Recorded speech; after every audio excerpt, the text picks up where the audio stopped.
Hello, everyone. Welcome to Business Breaks, the podcast that brings you the latest insights on business growth and innovation. Today, I'm very privileged to have with me Felipe Chaves, a luminary in the field of marketing and business growth. Felipe's professional journey is nothing short of inspiring. With a solid background in marketing, he has successfully navigated the complex and hyper competitive world of AI startups. His venture, Triplo AI, stands as a testament to his vision and expertise. This AI powered assistant enhances user productivity by providing real time access to AI features and services. Now, Felipe's mastery in technology and productivity has not only driven the success of Triplo AI, but has also positioned him as a leader in the intersection of AI and marketing. His insights into marketing dynamics, consumer behavior, and data analytics have been instrumental in shaping innovative business strategies. So, in this episode, we'll delve into Felipe's journey and his unique perspective on creating AI startups by solving your own problem and, dare I say, eating your own dog food. So, I'm super excited to learn from Felipe's experiences and anticipate a conversation filled with practical wisdom, innovation, and first hand insights. So, let's dive right in. Felipe, welcome to Business Breaks. Thank you very much, Danjay. My pleasure being here with you. Thank you. My pleasure as well. And Felipe, you've got a lot of amazing achievements. Could you share with us your sales and marketing career to date, Yep. also including your most recent journey into big data and AI, and what sparked your interest in these fields? Yeah. You see, something interesting about the recent developments on AI, it's that there's a major role on context. So let me contextualize it for your audience. I'm not a young guy, I'm 45 years old now. So I'm the latest, maybe, of the X generation. Mm, I was born late 70s, and I was lucky enough to have contact with computers quite early in my young age, and I just loved that since the very beginning. So when I started working, it was a kind of common career path that I wanted to be like an engineer or maybe a business administrator and start working for large corporations such as those that I worked for. So I did study engineering, then business administration, and then started working as a trainee for L'Oreal, and then for Coca-Cola, and then for GlaxoSmithKline, GSK, always on marketing and trade marketing roles. So I'm sort of those old school marketeers that learned most of marketing from Porter or Kotler or those guys. So not really a digital guy in the sense of my career. But remember that I always had that love for technology since I was like 8 years old, I think. So I was always that guy trying to push the limits on what I could do with technology at work. So I was that analyst that used macros to automate stuff and scripts to replicate things that I wanted to do. And I was quite very productive. Later, um, someone said that I should be teaching Excel for the rest of the team just because I knew the tool quite well and I knew how to program a little bit. So this was the way I escalated my career on these large corporations up to a very senior levels. But later, I just needed to work with technology because remember that time where we were all locked out because of COVID, and I saw this position where I could start working with technology with big data, and I knew the business quite well. I knew the landscape. This was something that was kind of fit for me, like huge senior position in marketing, knowing the trades and the business quite well, and also loving technology, and understanding the whole landscape of data usage, AI, and all this kind of stuff. So I took this position, and now, besides being the co-founder of Triplo AI, I'm also a director for partnerships of this large supplier of big data for the South America market. Amazing. And your background kind of mirrors some of what I've done in the sense that you're multidisciplined. You kind of cross that intersection between business and technology. Your passion being technology, uh, and your career being on the business side, but you've managed to bring them together to conceive this tool called Triplo AI. And with that in mind, could you discuss the inception of Triplo AI and how did you manage to balance it as a side hustle while dealing with this big data business and being the head of growth and marketing? Yeah, being productive is kind of key for pretty much everything that I do. Not that I'm amazingly productive. I'm not that guy anymore that uses like GTD, like getting things done method, and taking notes of everything and building a second brain. But I had to learn how to balance pretty well the things I do. So I'm a very curious guy, and I always enjoy having like productive hobbies. I used to this is a kind of a joke with my wife. I'd rather be building something and creating something or learning something than watching Netflix, for example. So it's Mm. not that I consider like this sort of leisure a waste of time, just that I feel better doing things. Mm. So I think this can mirror many of the ones in your audience. I was like following AI development over the last few years, not especially large language models, but AI as a whole, especially on image and image generation. But that was just a sort of curiosity for me. I wanted to understand how could these guys be like building a sort of, and I know that the intelligence side of AI as is now is not intelligence itself, but how could they fake such intelligence just by training data? And once ChatGPT came, I was like blown away. I could not believe that that thing could answer me in such a natural way. And I already tried several AI tools before that. But ChatGPT, as for most of us, was that pivotal point when I thought, well, I want to have this anywhere. I really want to use this um, on my everyday life because I have a quite agitated business life. I have like tons of emails to reply. I have tons of contracts to evaluate, and I really don't like the bureaucracy and all these lawyer stuff.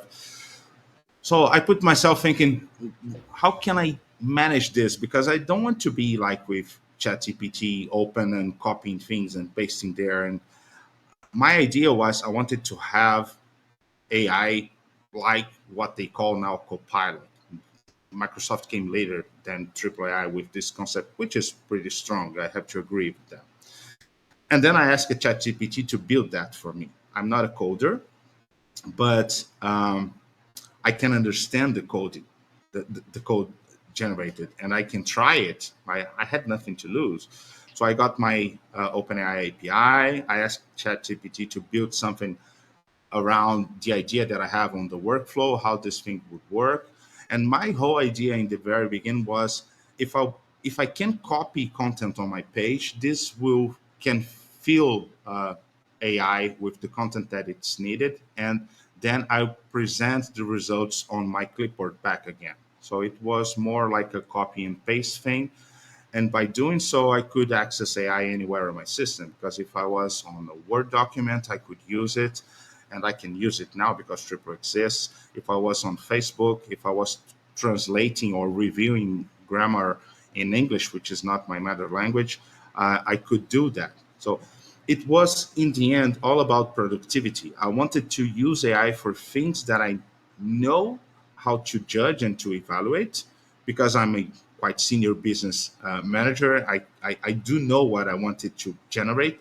I just didn't want to do it myself because someone can carry the heavy load, like Mm. replying a very polished email for a partner that is not behaving in a proper way. So I want to pull his ears, but maybe my English is not that good and I should use like a better English. And AI is perfect for that because if I read something that is like poking someone in a good way, in a polite way, I can understand, but it's hard for me to generate this kind of content. So that was the whole idea behind it.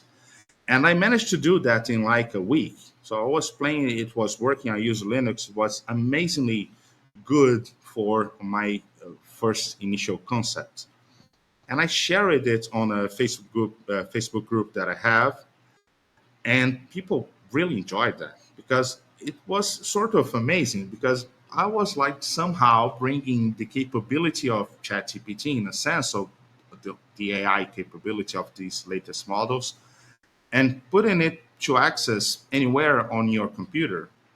So people started asking, and then at some point, a developer came and said, "Well, that's pretty interesting." I immediately jumped to him and said, "Man, I do know you for quite a long time. I know you're a very reliable guy. I know you're capable, creative. I enjoy talking about software review, and I enjoy what you did in the past, your track record, because I have been using his tool for like more than a year, and I know the level of service and all support and all the important things for software companies."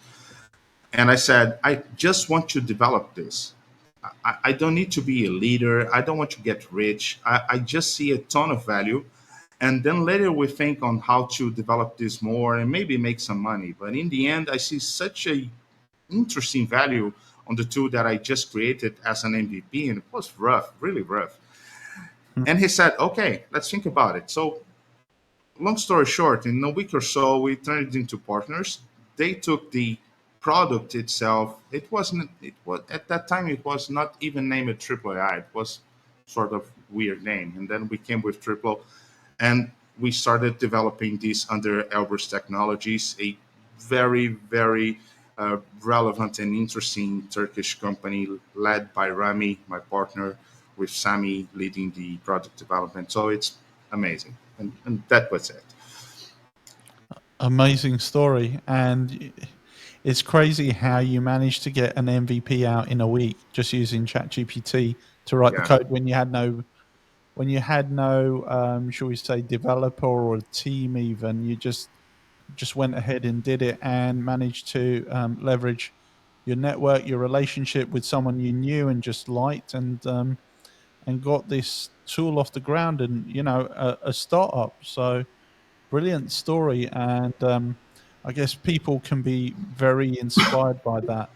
There are some important lessons there. And first of all, Mm, I'm really proud of what we are building, not only in the aspect of the product. Since then, man, we had like, if I'm not wrong, like 70 releases. We have been releasing new versions for desktop and mobiles every 2 or 3 weeks in average. Some are mm, just to fix bugs, which are part of the business, but most of them are bringing like very interesting new features. But more than that, more than the product itself, I'm very proud of being able to gather good people to work on Triple AI.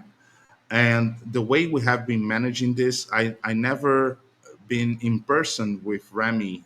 We just have a long digital relationship.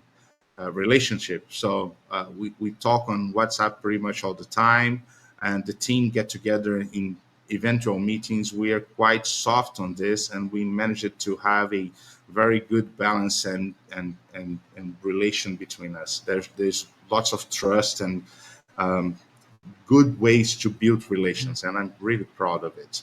But on the MVP side, I agree with you. Being able to build something out of thin air, um, just using a tool, is really impressive. But bear in mind, I'm not a coder myself. I cannot code from the start, but I do understand what I'm asking. And this is part of the core values of Triple AI. Uh, you got to know what you're asking AI to get good results.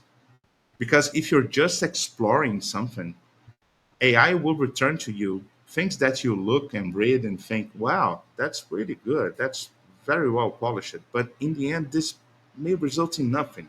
Maybe just a well written text to make you feel confident that the answer is there where it's not. So since I was able to put the good prompts for ChatGPT at that time to build the MVP of Triple AI, I got the MVP of Triple AI running out of it. But the prompt itself was the good stuff, I think. Yeah, yeah. And you can be stuck in the weeds as a developer, not knowing the context, but removing that piece of it and just having to sort of elevate your thinking in terms of outcomes and what you're trying to achieve and making your vision real. I think that's a huge lesson there.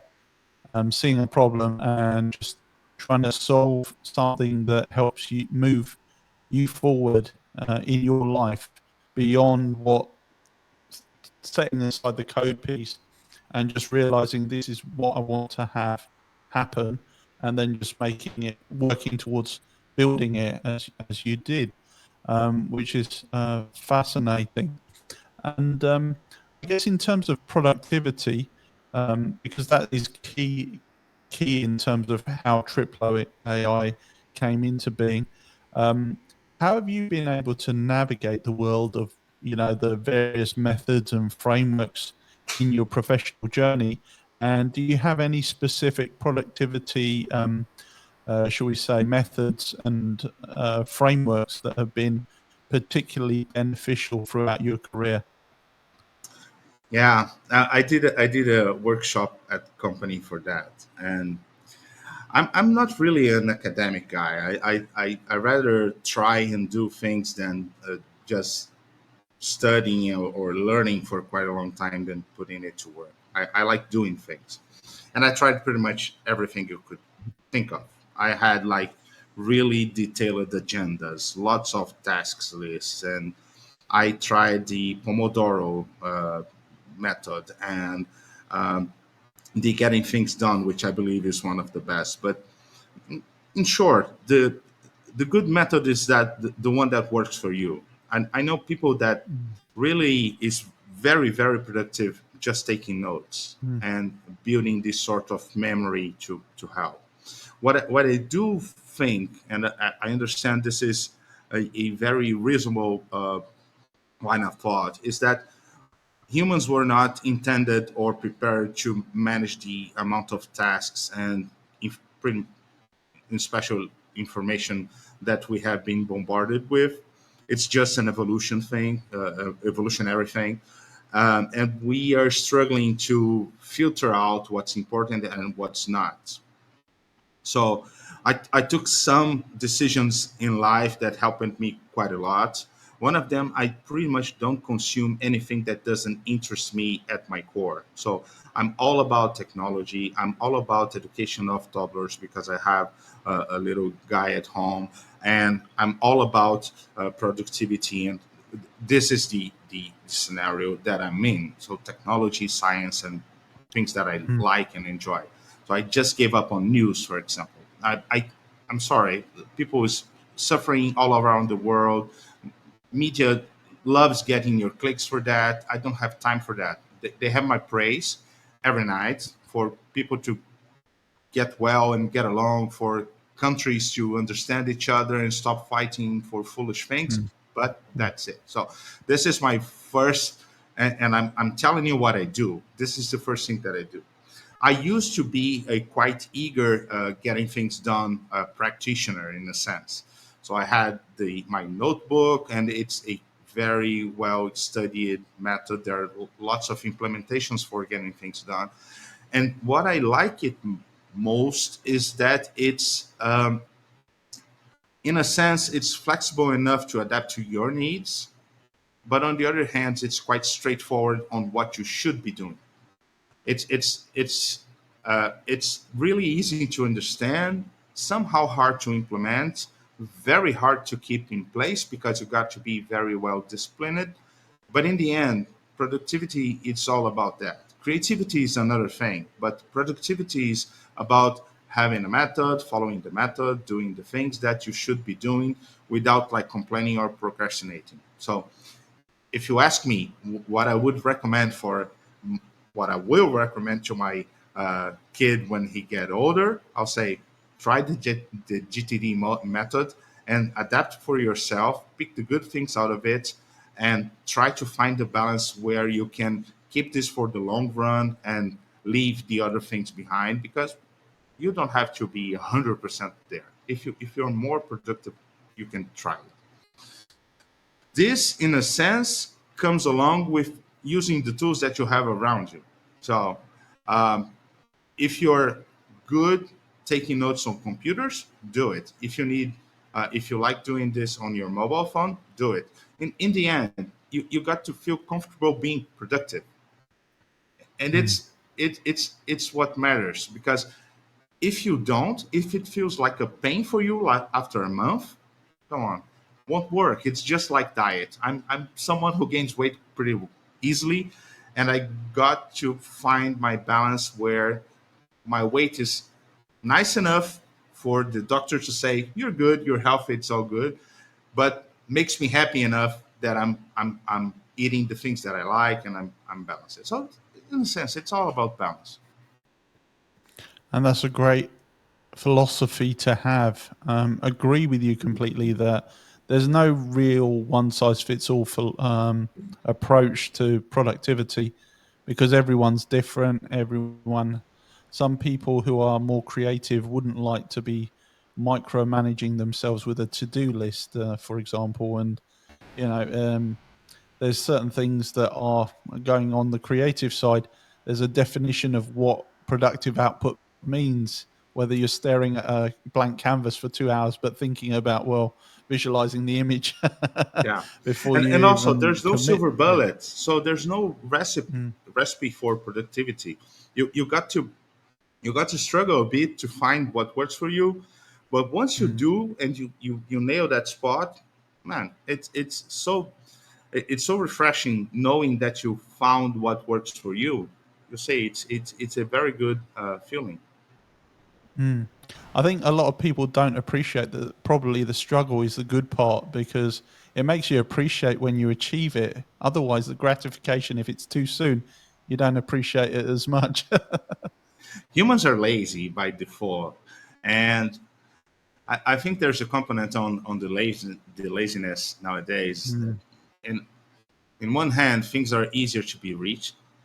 So mm, if you just Google brought this at first, and now AI is helping reinforce this. So when you were like discussing polemic topics with friends in the past, people used to pick up their mobile phones, write in their hands. They have all the knowledge of the humanity there, just a Google away.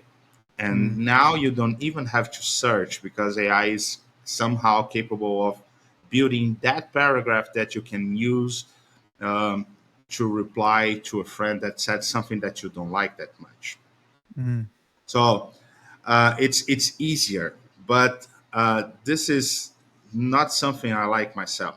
In the end, the vision I have for AI, especially regarding AI, especially understanding that the intelligence side of it is still missing. It's more of a large memory of the capability of connecting different pieces of information, but I don't see true intelligence there yet. Maybe I'm wrong, but this is how I see.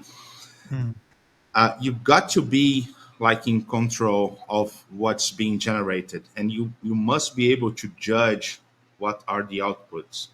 So for me, the best possible use case of AI is doing the things that you would do, but you would take longer or would be harder or would be quite demanding for you. mm, And it's just a tool that can make things easier. It's like buying a saw, an automatic saw, a circular saw, to cut the mm, tree. You can do it with your hammer. It will take a lot of time. You sweat a lot. You make like irregular cuts and stuff, and then you have this tool that can cut for you. But if you want to build a table, come on, you got to know how to build a table. If you ask someone to build a table for you, you don't know what's coming. Yeah, and it's exactly how you framed it. There's a lot of nuance in terms of an output would, what a good output would look like, and ChatGPT and any other deep learning model, it does a great impression. It statistically generates the most likely outcome, but it still feels very synthetic and lacks the authenticity. And you see a lot of social media posts. I'll be honest, I've been guilty of using AI to generate posts I myself, do it myself. Yeah. and sometimes I can't even be bothered to review it. I say that word tick tick tick. All right, go Uh, on, just post. I had one instance where I had power in. It follows people and comments on their posts, and I don't know. It was an experiment to see what happened. I had it set to actually have me review, but somehow it unset itself and started just going away, commenting on posts, yeah. and some very risque posts at a certain time last year, when we mentioned wars and conflict that was just arising, where I actually said, "Oh, that's great. Great information. Can you? It's important to learn about risk management." And I thought, "Oh my god, I have to just delete, delete, delete." It was scary. Some of them can be embarrassing, and some of them can be outright risque. So you have to be. I guess you have to taint it with a bit of caution. But yeah, that during that time it was an override, and now hopefully, I mean, again, coming back to dealing with software tools, you go to the support, you tell them, look, what happened, and then they try and resolve it. Touch wood. I mean, I haven't been really on the platform recently so much, but it, it, it's um, it's interesting. There's always consequences, and you can't over rely on it. Ideally, you want to have some sort of human oversight to make sure that it's at least within those tolerances. So, and that's kind of a key thing, I think. When you rely on any tool, you should not over rely on it. I'm 100% agree with you on this. I was recently on Brazilian Microsoft headquarters, and of course they're selling AI as much as they can because they have this uh, powerful investment and opportunity on their hands. And there was this analyst, and I'll share with you how I see AI in a couple of minutes. But there was this analyst talking about all the beauties and the magic behind all the integration that they have been brushing and working. And it's pretty amazing in a sense because it's a gigantic company. I can't even imagine how many lines of code and systems and everything they have to put all of this juggernaut to work, but they managed to connect pretty much everything with AI, and they're doing their thing. But that said, the guy came with an example where someone could like tailor newsletters for investors based on the news coming on a daily basis or in the minutes, to recommend or share about the portfolio that someone has. And I raised my hand and I said, well, how can you avoid hallucinations there? Mm, Because you're not dealing with health in this case, but you're dealing with investments. You can somehow put someone in a very bad position just because AI decided to say sell it or buy it. mm, And it's kind of tricky as it is now. So not throwing um, Microsoft under the bus. They are amazing in a sense, but this is sort of, for me, maybe the most important thing now. You are the one, you using ChatGPT or Triple AI or any AI tool, you must be the one with the power to say this is good or not. You are the rational, the powerful side of this equation. One day, who knows, AI will be stronger than us on this, but as it is now, you got to have the power. And adding to your example on social media, if you consider that the risk of reputation is maybe the largest one nowadays, because you can screw your whole work saying the wrong thing online, No one should ever leave AI alone talking to your customers, your leads, your audience, your crowd. You should always be there to filter and to adjust things. And Mm, we, when we built Triplo, we built this by as one of its cores. So the user is always the one that clicks OK, let's do it. Even on automations, that must be a approval from the user. And you can build lots of um, prevent things or to guide AI to do the things your way. So mm, I agree with you. AI is quite mechanic as is now, but I can build my smart prompts. This is how we call, where it strips out words that I feel that are too AI. For example, furthermore, it's use it on pretty much any list that you generate on any content that you generate on AI. It doesn't mm. sound natural for me, or No. the killer or something, or that there are lots of these words, and I have a list of them, like 60 of them, and I say, Mm, whatever you generate, don't use this content. So I have instructions for that. It can mimic my tone and my style. I'm slightly casual. I don't like using like very complicated words, jargons, and stuff. So in the end, what when it delivers for me the results, I can check it and say, okay, that's something that I would write. And sometimes it misses because the context is like twisted or it's a very complicated thing. mm. But in the end, it's better than I would do if I had like to struggle to do that. It's somehow like the way I would write, and I just can fine tune it and deliver for the need I have. So it's you got to be smarter than AI to use it properly. I think that's the thing. Absolutely. It comes back again to that nuance. I mean, there's a lot of people who suddenly post about how they love to delve into things. And, I've never heard that word before. And I've used it because I've used AI and not really proofread it and thought about, well, actually, do I really talk like that? So it's really important to kind of try and get it to actually help you along, but don't rely on it too much. Don't set and forget, because Yeah, that's opening up a whole can of worms, I imagine. 100%. That's one of the important things on AI now. I'm Mm, sure about that. So in my yeah. mind, I have no questions about it. We definitely need artificial intelligence, but controlled by human intelligence and the right humans. Because, I mean, even with a say, yeah, I'm jumping to the other to even with a polished, say, analyst who doesn't know who doesn't have context, who's Yeah, happy to produce the best presentations in the world and have so much confidence and enthusiasm and conviction in what they're hallucinating about. yeah, There may be a manager who actually thinks, I don't need to check this guy's work because yeah. I agree with them. And I'm this so is pretty yeah, common. This is yeah, the metaphor that I use to explain AI for my mother, for yeah. example, because my mother's now like 70 years old, and she asked me, well, I see that this whole AI thing. I saw ChatGPT. I played with it, and it's amazing. And I know that you're doing something in this space. Can you explain me that?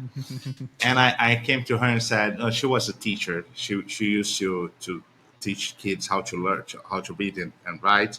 So first class, I think first grade, and not very experienced on corporations or business and this kind of stuff. And I explained AI to her this way. I said, well, mom, when I started working for this large corporation, there was always these like huge meetings where there was a vice president or a director or someone that was very powerful and lots of analysts. And as I worked for very nice companies, sometimes there was these guys who were from the equivalent of the Ivy League universities. They were wealthy and they were very well educated, very well dressed, very well lived because they traveled all over the world. And some of them were quite secure of what they were sharing with the rest of the team. So they were young, very well educated, well dressed, everything, but they were still young. And this is how I see AI as is now. You look at that; it's very confident, it's quite capable, it's everything, but has to mature a bit. And what I'm talking about the basis of GPT-4, GPT-3, and so on. Now, all these like new language models, either from open source community or from Mistral and others, because it's such a crowded space now, uh, evolving quite fast. For now, AI for me is that analyst. It's amazing. You can see a lot of uh, potential on it, because if you polish, if you give the chance of this analyst to learn more about the real business, to touch the reality and understand the nuances and how things can derail if the information is wrong, and how you got to use your soft skills to manage people. This is something that you can build upon and turn this quite eager and quite skilled analyst into something bigger, maybe an amazing future CEO of a company. Cool. But we got to understand that there is this evolution, and we don't know yet if at any point in time AI will be the amazing CEO that can understand the people and understand the business and understand financials and all this kind of stuff. You got to take this with as a grain of salt and take care not to be fooled by this image of confident and being secure of what it's talking about. Yeah, absolutely. It needs guardrails, and confidence doesn't necessarily equate to competence, especially in more complex areas. You find AI actually wastes you time. Like in certain coding, I've asked it to do basic things, and it just gives me this very convoluted list of script that it Mhm. says will actually solve the problem, but when I run it, it actually doesn't. It makes it worse. And then what you realize is something basic that if you just read the README documents, it would have given You you would the spot answer. it, And yeah. yeah, yeah.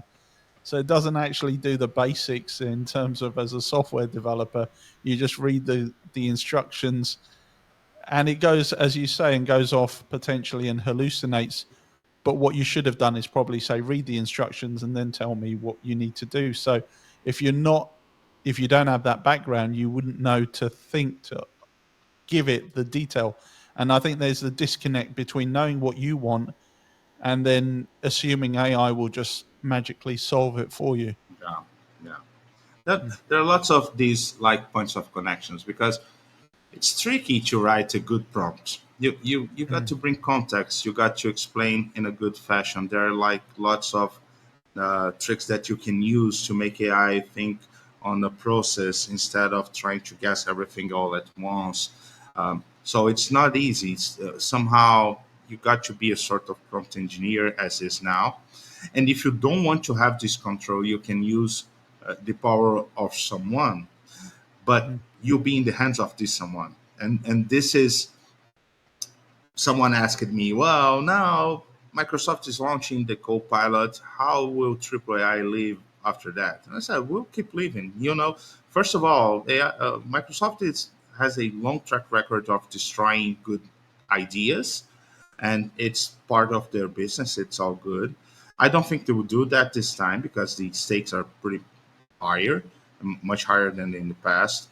But if you ask Microsoft's Copilot about something, you'll get Microsoft's view or idea of what's good. And on Triple, we are always empowering the user, so we make it in a way. And I really don't want to oversell Triple AI here. It's just the idea behind it, uh, that you are the one empowered with the power to set AI to work for you the way you want. mm, So you built the ideal answer that you would have, as I mentioned it earlier in the Facebook post. So I have a prompt for Facebook posts that I've made it to write as I write on Facebook and also on LinkedIn. So just for the sake of the example, I'm quite kind of casual guy, but I cannot be that casual on LinkedIn. So on LinkedIn, I make myself or the content generated less casual than the regular Felipe because I'm less casual in LinkedIn than in Facebook.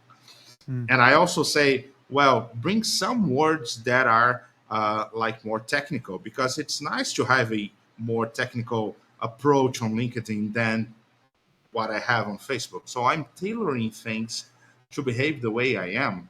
And mm, I see lots of power in that. absolutely. Thank you for that, Felipe. And yeah, putting different contexts, you have to respect the environment of the platform you're working in. Um, as in business, there's a different relationship with close friends than there would be with customers. Um, and actually, speaking about Triplo itself, coming back to that idea that I mentioned about eating your own dog food, that you launched it to solve your own personal problems. Could you elaborate really on how it's applied to the development and launch of Triplo AI, in the sense that you were solving your own problem? You use Triplo AI. You're probably the number one customer of your own I am. product. You know. We do see how many tokens are consumed on the dashboard, and most of the time I am the probably one that uses the most. I lose for some of our users because they're doing more intensive things, Mm, but you see, I really don't need the money that comes from Triple to live. I have a quite wealthy life in my country. I don't need any ego related stuff about it. I felt in the past, and I still feel that we are delivering value for people that thinks like I do in this particular case, that want to have access to this particular tool AI, while on their mobile phone or using a Word document or using Facebook or whatever. So the idea of productivity on AAA is quite rooted on some core values, and I shared some of them here. You are always in control. It's a tool that is meant to empower you, and you are the important side of this conversation. It's flexible enough for you to do pretty much anything, which is in a business sense, it's not a good thing because we should narrow in a very specific thing. But see, I use Triplo to help me write in German to reply support calls from German users. We have lots of them. And I use Triplo AI to review English emails that I'm writing for my partners at my day job. And I use Triplo AI to give me ideas of stories that I should share with my kid before he sleeps. So I needed to, I my idea of it is that it must be flexible enough to serve you the way you want. And now we're working with text, and one day we'll be working with images and all this kind of stuff. And it's prepared. And I'm talking about images not because I feel images are pretty strong on, very strong on the productivity space, but just to share that there's another core value of AAA is that it's agnostic on technology. mm, It's made to embrace any uh, LLM or models or APIs that can serve you to be more productive. So now we are not only connected to OpenAI. We also have connections with lots of other different models. And you mentioned, well, I tried to code something and it was hard because it was hallucinating and stuff. There's a model trained for coding that performs much better than you do with GPT 3.5 or even GPT 4, just because it narrowed the space of the training and was mm, reviewed and retrained for that. So let's say in Python or Golang, it performs better than other languages, and you could use that to serve you and make you more productive. So it's all around this space where if you want to engage and if you want to tailor AI for your needs. And I'm not talking about training. I'm talking about making easier for you to prompt AI to deliver what you expect. Triple is probably the good tool for you. Mm. I used to explain Triple itself somehow the way I see Excel, Microsoft Excel. Uh, if you don't want to engage, if you just want to open the tool and try it, Excel is like a paper gridded where you can write easier than when using a pen or a pencil because you can type it. But it's a very simple tool. But if you want to learn how to use Excel properly, man, you can build a Minecraft inside Excel. You can use, and I'm not talking about coding, you can use formulas, you can use pivot tables, you can use the new XLOOKUP, and you can make pretty much any sort of calculation. And I believe Excel was the most influential tool for humanity in the latest 50 years because all of the business I know uses Excel on a daily basis to decide pretty much everything they do. So it's up to you. You are the one empowered to decide if you want to engage and build things your way, or if you want to use like general or generic tools that will tell you maybe how to, let's say, do proper SEO content. But this Mm. is not the way we thought about the about Triple AI. No, it makes sense. And it would be nice in an ideal world to have a one stop shop to do everything, or at least 80% of what you really need done without having to switch between apps. That's kind of a pain. Well, I really enjoy software. I have tons of them, especially lifetime deals and stuff. But I'm happy to say that most of our users, once they understand these core values of AAA, it's sort of natural. Some will train their documents to build what we call minds and it's a sort of knowledge bases to feed their prompts with content they know. Mm, Some will connect Triple AI with other tools and use automation. Some will build amazing prompts for their needs. And then it gets just natural. We have lots of testimonials saying, man, in the beginning it was kind of hard for me to understand, but whoa, I cannot live without it anymore. And I'm the prime user. I really can't. Because mm, if I'm writing something and I need a hand to do a quick grammar check, boom, it's there. And if I don't know exactly what are the core topics of a presentation that I'll do, but if I just stop and think really deep on it, I'll do it. I'll be able to do it. But okay, give me this idea. This is the context, and this I'm going to let's say I'm going to present the goals of 2024 for the sales team on a 15-minute presentation about this, and that. So I have this block of context that I got from uh, the presentation that we made for the uh, CEO and the rest of the team, the senior leadership. It's there, and it gives me the ideas that I need, and I can filter and then expand on this because it's always there. So it's mm. amazing in this sense that it's like having a sort of very skilled a virtual assistant that it's ready to answer your questions, and you can say, wow, that's really good, thank you, or you can say, no, no, no, no, do it again, please. So you can refine it.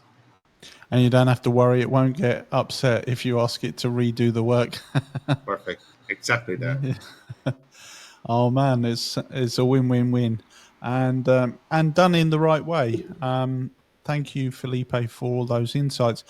Just going to your other area of expertise, which is the sales and marketing, and most importantly, building business relationships for that success. So, how do you go about selecting the right business relationships to succeed?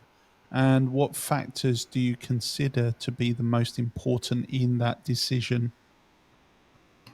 Yeah, this is kind of hard topic because Mm, first of all, there's lots of noise, and there's all this like gurus of networking and this kind of stuff. I'm really not that guy who jumps onto a like trade show and talks to everyone, and I'm very happy and everyone knows me and I know everyone. I'm more into the selective profile. I feel that I have this good skill of selecting good people to be around me, and I do it mostly based on details. So I really don't care if you do have a master degree or doctorate or postdoctorate in Cambridge, or if you are the most skilled guy in this particular thing. I'm more into seeing how you behave with other people, if you're fair or not, if you're even if you're like contesting ideas, but if you do have arguments, if you're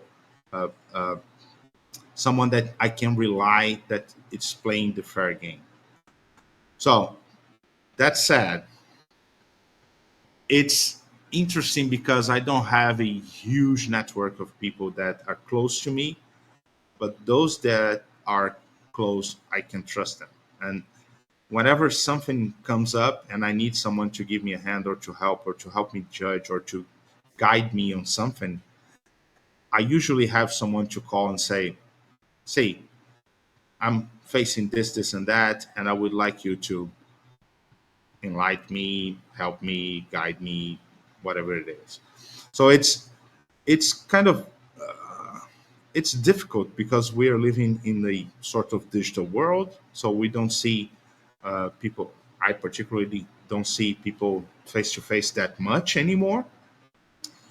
But on the other hand, you have all the social media and all of the content that they generate. So it's in a sense easier if you're willing to jump onto someone and understand how it sees the world, how it behaves, and what it does. But good conversations are very important also.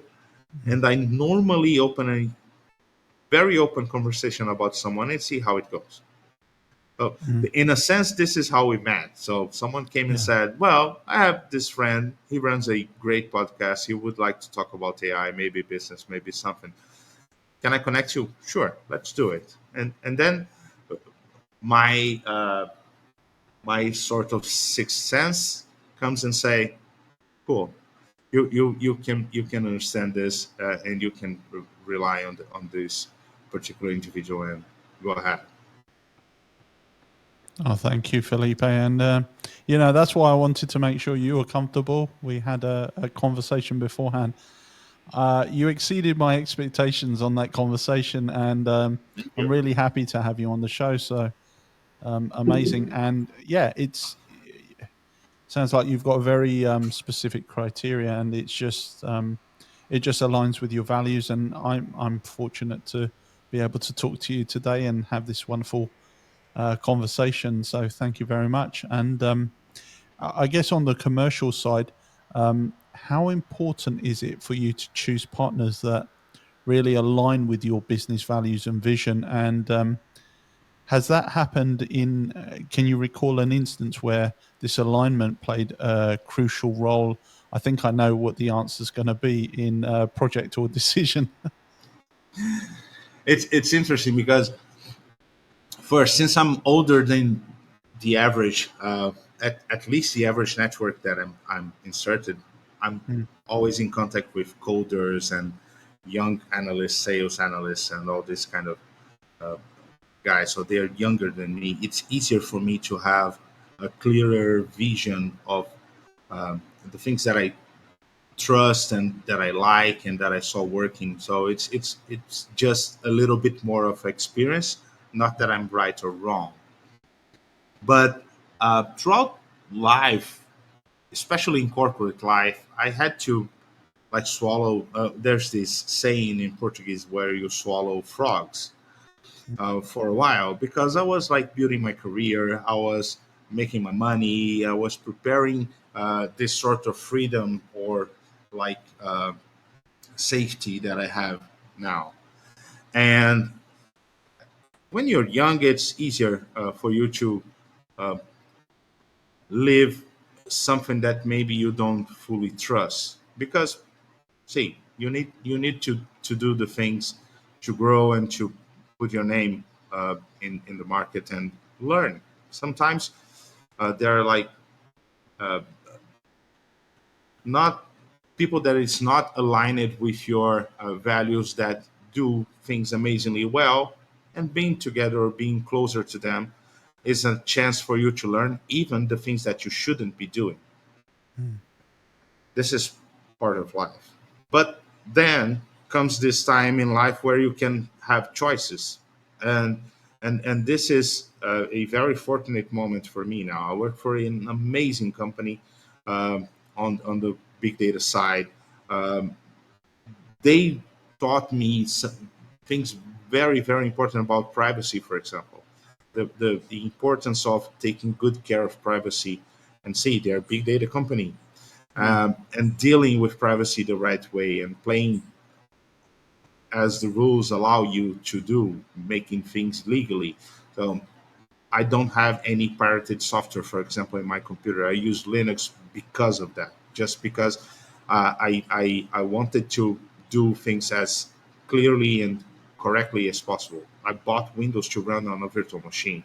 Not that I'm perfect, just that this is something that makes your life better and easier because you know you're doing the right things. Mm. And when it came to Triple AI, I would never develop Triple with someone that I don't trust. And happens that I had enough, and now I'm using the big data jargon, data points uh, to evaluate the team that could work with me. So Remy and Albers and the rest of the team on developing Triple AI. And there's this. It's important to say they are very creative developers. They built maybe the first automation tool for WhatsApp, and I don't know how important WhatsApp is in the country of your listeners, your audience, but in Brazil, it's like 100% of mobile phones uses WhatsApp. It's a huge success in Brazil. And while Web Plus, the tool that Remy and others developed, is a killer. They have like millions of customers. But on the other hand, it's very hard to sustain and maintain a tool like that working, because it's a creative usage of a web interface of WhatsApp, and it was long before WhatsApp Business was launched. So I saw these guys maintaining this hard to maintain software for quite a long time after selling a lifetime deal of that. Why would someone do something like this? Just because it sees value on the customers and recognize the effort and the importance and the relevance of the service that they are delivering for these businesses. Mm. And these are great signs of someone to get together. We could have lots of problems. The team is in Turkey, in Dubai, in lots of other places. I am in Brazil. There are different time zones and Mm. different culture. I'm Catholic, and they're Muslims, and there are tons of things that could go wrong. But the core values are good, so we managed to solve pretty much everything. That's amazing. And thank you for sharing and being so open about that. It's it's all about really the trust, I think, is what you're telling me.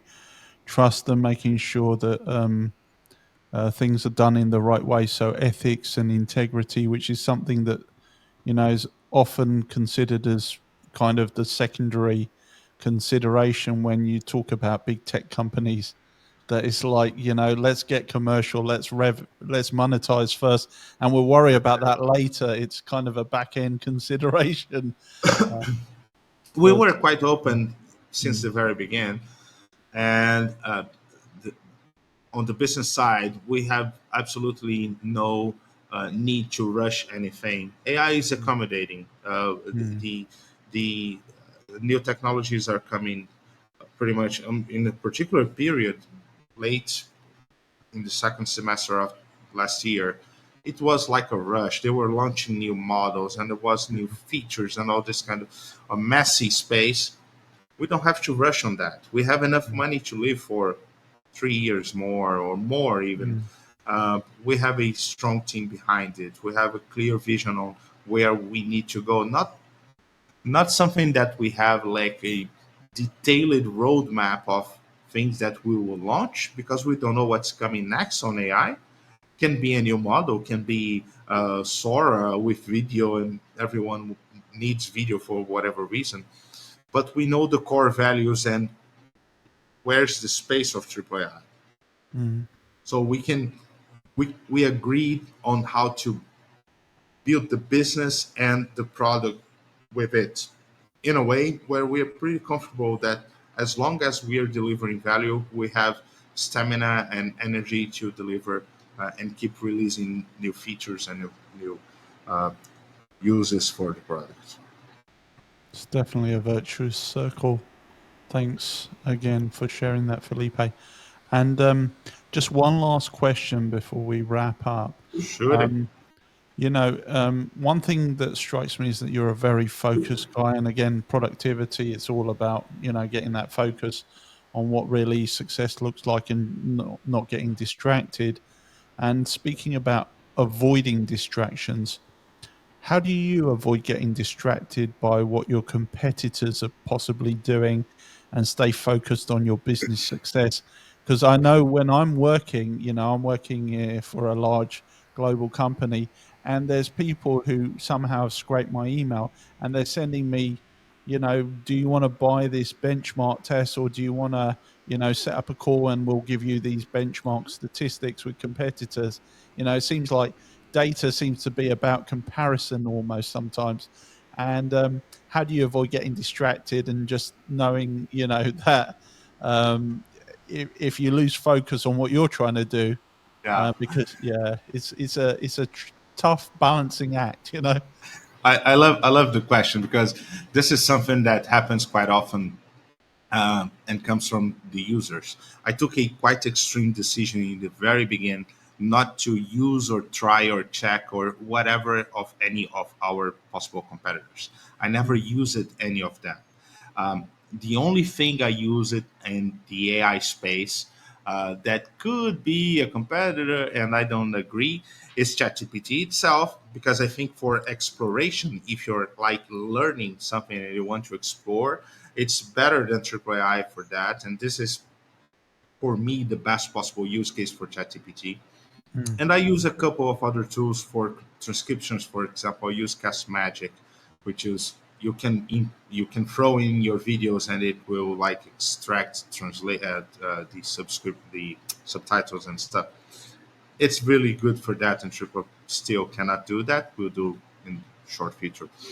But whenever someone comes and asks me for something that a competitor does, I ask the user to explain to me why there's value there. mm, And if this matches the core values of AAA, well, we'll discuss and see if we can do it better. But I really don't want to see how the competitor does. First of all, because it's just very stressful. And mm, I'm not here to build a Me Too tool. Although people say, well, assistants are whatever, we came first.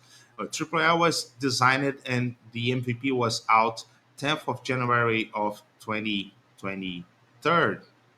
So early January last year, I built the MVP. I never saw anything like that. So I tried, and then came Elbrus to develop this. And like 1st February or 10th February, we had the first release. So it's a 100% clean story where we're building what we believe is the best possible UX and features to deliver more productivity.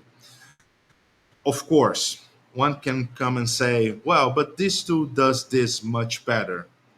And maybe it's right. But if it's not a user that sees true value on that and can share this in a way where we understand and see that this could add to Triplo AI as a whole, it makes little sense because I'll be rushing to copy good things from lots of other guys. And this would be like Lamborghini copying Ferrari details. It Mm. makes no sense. I'm building my Lamborghini. Some like the hard edges, like the new Cybertruck thing. Some will not. It's all good. There's space for. Someone came and asked me, "Well, how many users you have?" Well, we have roughly 10,000 devices activated now, which is a interesting number. And aren't you doing this, and that the competitor does? I said, man, look, there will be 6 billion possible users of AI in the world.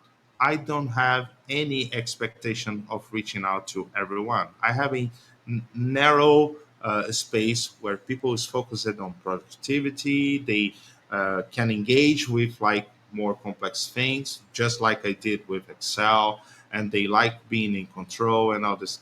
And we are making a sustainable business to reach out to these guys. Maybe, who knows, we'll be able to make Triple AI simpler for the regular, more casual user to engage on it. But if this does not deliver value now, and in this case, in this particular case, value would be like selling more or getting more subscriptions now, we won't do that. We have a clear target, um, at least in the core values. Mm. That makes absolute sense. And thank you, Felipe. Felipe, it's been an amazing conversation. And normally I'd wrap up by asking if there's any interesting projects you'd like to share with the listeners. I'm assuming it's going to be Triplo AI, and I'm going to drop a link in the show notes. I'm a proud father of Triple AI. It's sort of, um, it's always in my head. I'm always thinking of like nice things that I could or that I shouldn't do with it. Mm. Also, I talked about it too much, I think, but I'm sorry for the audience. I'm really not trying to oversell anything here, but it's my pleasure. In the end, part of my recipe for getting together with good people is always trying to add some value on whatever we do together.